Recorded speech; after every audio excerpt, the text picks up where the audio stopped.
So actually, I think that the boys nowadays are under much pressure to have a perfect body.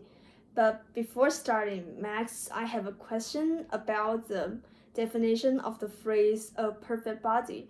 I mean, is this means that the boy has to be healthy or in a good health, or it means that they have to virtually look quite healthy, which means they're strong or with much muscle.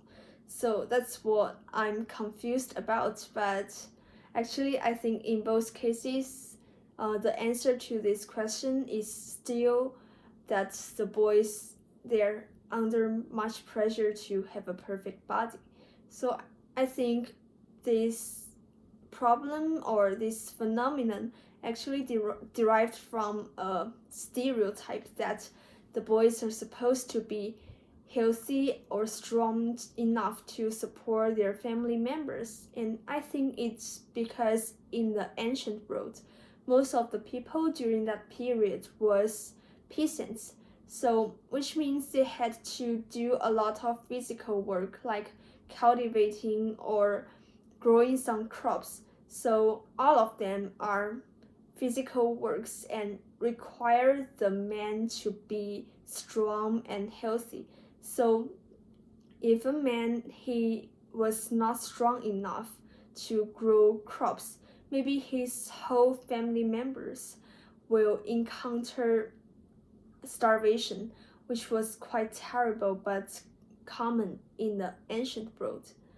So the stereotype, it just came into people's mind and it was rooted into people's mind, in fact, and at that time.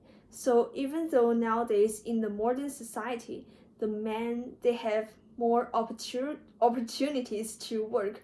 For example, they most of them just sit in the office room, or maybe they will just type on their computers.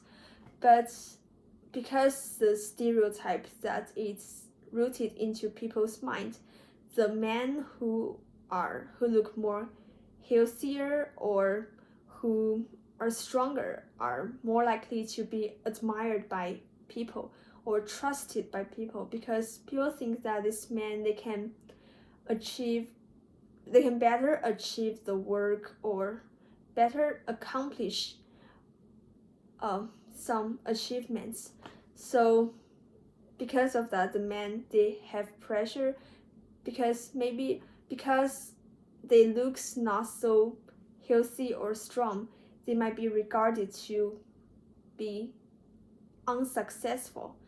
So I think that's where the men's pressure come from, and I really think that this pressure still exists in our society, although it's not so serious as it was in the past.